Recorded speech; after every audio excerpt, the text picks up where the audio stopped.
Hello student. In chemical thermodynamics, next point is thermochemistry. Thermochemistry deals with enthalpy changes in chemical reaction. Okay, आता आपण प्रत्येकाने सांगितलं की enthalpy change केमिस्ट्रीमधल्या ज्या रेग्युलरच्या reaction असतात त्याला आपण केमिकल रिॲक्शन म्हणतो आणि त्याच्यामधली जर का आपण एन्थाल्पी चेंज केली, एखादी रिॲक्शन कंप्लीट होत असताना जर का आपण त्याची एन्थाल्पी चेंज जी आहे ती जर का मेजर केली तर त्याला आपण थर्मोकेमिस्ट्री असं म्हणतो. म्हणून thermochemistry that means that thermochemistry is deals with enthalpy change in chemical reaction. Okay, then here first enthalpy of chemical reaction.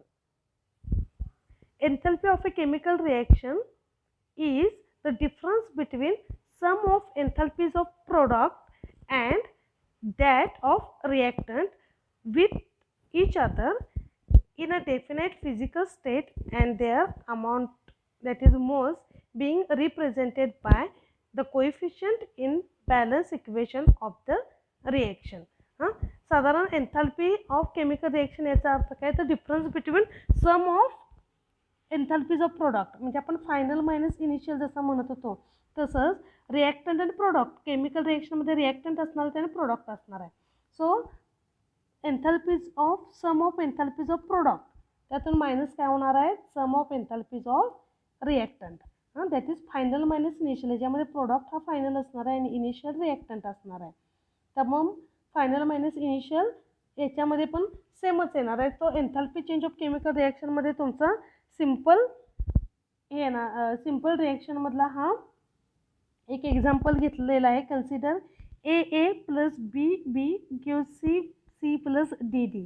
So enthalpy change for the reaction कसं होणार आहे. Enthalpy change for the reaction, आता ह्याच्यामध्ये हे reactant झाले आणि हे product झाले, तर या प्रोडक्टची जी एन्थाल्पीची सम आहे त्यातून आपण रिॲक्टंटच्या एन्थाल्पीची सम मायनस करणार आहोत. तर इथं दिलेलं आहे. So that is enthalpy of C plus enthalpy of D minus sum of enthalpy of A plus enthalpy of B. म्हणजे हे जे झालं ते एन्थाल्पी ऑफ प्रोडक्ट झालं आणि त्यातून मायनस केलेले आहे एन्थाल्पी ऑफ रिॲक्टंट मायनस केलेले आहे. Okay, then here HA, HB, HC, HD is molar enthalpies of A, B, C, D respectively. So आपण शॉर्टमध्ये असं म्हणू शकतो enthalpies of chemical reaction is delta RH is equal to summation of enthalpy of product minus summation of enthalpy of reactant. Simple आहे, याला आपण thermochemistry असं म्हणतो. Okay, then next point is the exothermic and endothermic reaction. So the enthalpy of reaction can be positive or negative, depends on enthalpy of summation of enthalpy of product and summation of enthalpy of reactant. याच्यावर depend असणार आहे की ती रिॲक्शनमधलं जी enthalpy आहे ती positive आहे का negative. दस the enthalpy of summation of enthalpy of product is greater than enthalpy of reactant. जर का प्रोडक्टची एन्थाल्पी जास्त असेल आणि रिॲक्टंटची कमी असेल तर आपण जो डेल्टा एच आहे तो पॉझिटिव्ह येणार आहे, कारण आपण जेव्हा चेंज इन एन्थाल्पी काढतो तेव्हा प्रोडक्ट मायनस रिॲक्टंट घेतो. ओके, तर प्रोडक्टची व्हॅल्यू जर का जास्त असेल तर ऑब्वियसली त्याची डेल्टा एच काय येणार आहे पॉझिटिव्ह येणार आहे. So reaction is endothermic. In other hand the summation of enthalpy of product is less than the enthalpy of summation of enthalpy of reactant असं असेल, म्हणजे रिॲक्टंटची व्हॅल्यू जर का जास्त असेल तर प्रोडक्ट मायनस रिॲक्टंट करतो, म्हणजे मायनस जी आहे रिॲक्टंटची जी व्हॅल्यू आहे ती मायनस असणार आणि ती जर का जास्त असेल प्रोडक्टपेक्षा तर ऑब्वियसली डेल्टा एच हा निगेटिव्ह येणार आहे. So it becomes exothermic reaction. Okay, then here one example. First one, N2 in gaseous state plus H2 in N2 in gaseous state plus 2O2 in gaseous state gives 2NO2 in gaseous state, and delta H in of this reaction is 66.4 kilojoule. So here it becomes positive. So here summation of enthalpies of product is greater than the summation of enthalpies of reactant. So it becomes positive. So this reaction becomes endothermic reaction because heat is absorbed by the system. So second one, 2 KClO3 in gaseous state gives 2 KCl plus 3 O2 in gaseous state. So delta H of this chemical reaction is equal to minus 78.78 kilojoule per mole. So here exothermic reaction because here heat is evolved from the system. So it becomes negative. Okay. So these are two types of thermochemical reaction, exothermic and endothermic. So the next point is standard enthalpy of reaction. आता आपण thermochemical reaction बघितली, thermochemistry म्हणजे काय पाहिलं, त्यानंतर त्याच्यामध्ये येणारे reaction बघितल्या exothermic and endothermic. Exo that means heat is evolve, बाहेर पडते. So delta H become negative. So this is exothermic reaction and delta H is positive, then it is endothermic reaction. Okay. आता next point बघूया, standard enthalpy of reaction. So delta H0 R. So here thermodynamic standard state, याचा अर्थ काय होतं तर standard state of substance is formed in which the substance is more stable at pressure 1 bar and at temperature 298 Kelvin. म्हणजे 1 बार यालाच आपण काय म्हणतो, 1 बार किंवा 1 atmospheric pressure and temperature 298, that means it is 25 degree centigrade. एखादी रिॲक्शन जर का या कंडिशनला होत असेल की त्याचं 1 बार प्रेशर असेल आणि 298 केल्विन इतकं टेम्परेचर असेल आणि या कंडिशनमध्ये जर का एखादी रिॲक्शन फॉर्म झाली आणि तेव्हा जी आपण एन्थॅल्पी चेंज स्टडी करतो किंवा मेजर करतो त्याला आपण काय म्हणतो, त्याला standard enthalpy of reaction. Okay, if the reaction involves species in solution, its standard state refers as 1 molar concentration. So standard state of certain element and compounds are here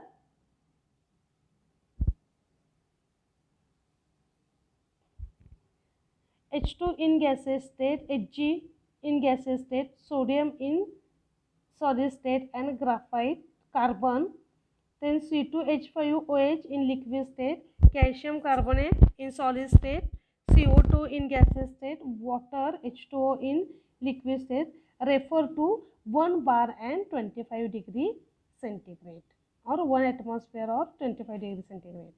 The enthalpy change that accompany the reaction when reactant and product involved are in their standard state at standard enthalpy of reaction. म्हणजे जेव्हा तुम्ही standard एन्थॅल्पी एखाद्या रिॲक्शनची काढत असता तेव्हा त्याच्यातले जे reactant and product जे आहेत ते कसे असले पाहिजेत, they are in their standard state. तरच आपण त्याची स्टँडर्ड एन्थॅल्पी त्या रिॲक्शनची काढू शकतो. Okay. Then next one is thermochemical equation. आता थर्मोकेमिकल इक्वेशन आपण केमिकल इक्वेशन बघितलेलं होतं, आता फक्त इथं थर्मोकेमिकल इक्वेशन. आता दोन्हीमध्ये केमिकल इक्वेशन आणि थर्मोकेमिकल इक्वेशनमध्ये काय डिफरन्स आहे ते बघूया. So here thermochemical equation, it is a balanced chemical equation in which enthalpy change, physical state and the number of moles of reactant and product have been satisfied. For example, CH4 in gaseous state plus 2O2 in gaseous state gives CO2 in gaseous state plus 2H2O in liquid state. So standard enthalpy of reactant is -890 kilojoule. Okay, तर इथंपर्यंत जी आहे ही आपली chemical reaction झालेली आहे आणि including तुमचा delta H R आला की त्याला आपण म्हणतो thermochemical equation. This is the difference between chemical equation and thermochemical equation.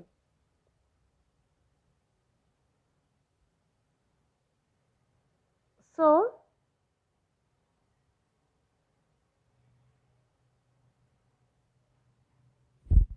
here the equation signifies that when a 1 mole of gases of CH4, ही जी रिएक्शन आपण पाहिली होती आता त्याची आपण ती जी रीड कशी करतात ते आपण बघणार आहोत. So here this one reaction, the equation signifies that 1 mole of gases CH4 and 2 mole of O2 gas in their standard state, this one mole CH4 and 2 mole O2 in their standard state produce 1 mole of CO2 and 2 mole of H2O. Also in their standard state the enthalpy change would be -890 kilo joule. हां, तर या पद्धतीने आपल्याला ही जी thermochemical equation आहे ते आपण read करतो. हां, जसं केमिकल इक्वेशनला ज्या स्टेप्स असतात त्याच स्टेप याच्यामध्ये असणार आहेत, फक्त त्याला आपण ॲड काय होणार आहे डेल्टा एच आपण त्याच्यामध्ये पाहतो. जो डेल्टा एच आहे तो आपण स्टडी करतो किंवा मेजर करतो. So here guideline for the writing thermochemical equation, जे आता मगाशी थर्मोकेमिकल इक्वेशन आपण पाहिलं आणि ते कसं रीड करायचं पाहिलं, तर त्यासाठी काही गाईडलाईन आहेत ज्या केमिकल इक्वेशनच्या आहेत त्याच मॅक्झिमम आहेत, फक्त त्यात अगदी मायनर चेंजेस आहेत ते आपण बघणार आहोत. फर्स्ट काय आहे balance equation for reactant and product. हां, आपण केमिकल रिॲक्शनमध्ये पण बघतो बॅलन्स आहे का नाही रिॲक्शन आपण बघतो. रिॲक्टंटकडे जेवढे नंबर ऑफ ॲटम आहेत तेवढेच प्रॉडक्टकडे आहेत का बघतो आणि ते रिॲक्शन बॅलन्स करतो. तसंच इथं थर्मोकेमिकल इक्वेशनमध्ये पण काय करायचं आहे रिॲक्टंट आणि प्रॉडक्टचे इक्वेशन बॅलन्स आहे का नाही ते बघायचं आहे. Then second one, the value and appropriate signs of enthalpy change is given on right hand side, that is delta H0. जो डेल्टा H0 आहे तो इथं राईट साईडला आपण लिहिलेला आहे का नाही तो आपण पाहायचा. Then third one is the physical state of reactant and product are specified by letter. सॉलिडसाठी स्मॉल s, लिक्विडसाठी L अँड गॅसेससाठी G, ॲक्वेससाठी AQ in given direction and exothermic reaction on reverse become endothermic and vice versa. तर यात काय सांगितले जे letter आहेत इन गॅसियस स्टेट आहे, लिक्विड स्टेट असेल किंवा काय तर त्याचे ते कंडिशनच्या फिजिकल स्टेट ह्या लिहिणं गरजेचं आहे. आणखीन ज्या value of delta H standard एन्थाल्पीचं डेल्टा H0 आहे तो हा राईट साईडला त्याचे सायन्स लिहिणं जास्त गरजेचं आहे. पॉझिटिव्ह किंवा निगेटिव्ह असेल त्या पद्धतीवर पॉझिटिव्ह निगेटिव्ह लिहिणं जास्त गरजेचं आहे. हे झाल्यानंतर नंतरचं आहे when the coefficient indicating the number of moles in all substance in thermochemical equation और reaction are multiplied or divided by a certain numerical factor, the corresponding delta H0 in thermochemical reaction needed to multiplied or divided by the same. म्हणजे हा coefficient जो आहे हे जे म्हणजे 1 mole of H2, 1/2 and this is 1 mole of H2. तर ते coefficient लिहिणं देखील महत्त्वाचं आहे. म्हणजे जे केमिकल रिॲक्शनला रिक्वायर्ड असतात कंडिशन त्या सगळ्या आहेत, फक्त ही कंडिशन तेवढी आपली एक्स्ट्रा येते, त्यामुळेच त्याला आपण थर्मोकेमिकल म्हणलेलं आहे. त्याच्यामध्ये आपण स्टँडर्ड एन्थाल्पी मेजर केलेली असते. इट बिकम एक्झोथर्मिक और एंडोथर्मिक. एक्झोथर्मिक कधी असणार आहे, the value of standard enthalpy is negative, then it is exothermic. It become positive, it is endothermic. Okay, then here standard thermochemistry हा पॉईंट आपण पाहिला. त्याच्यामध्ये standard enthalpy of chemical reaction पाहिलं. Then exothermic endothermic reaction बघितली.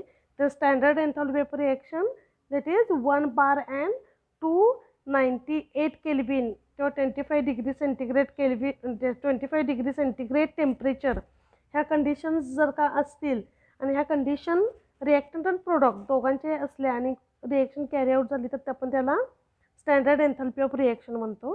Then thermochemical equation पाहिलं, ते कसं read करायचं ते पाहिलं, आणि guidelines for writing thermochemical equation. एखादं थर्मोकेमिकल इक्वेशन लिहिताना तुम्हाला कोणत्या गोष्टी लक्षात ठेवायच्या आहेत त्याचे पण पॉईंट आपण बघितले आहेत.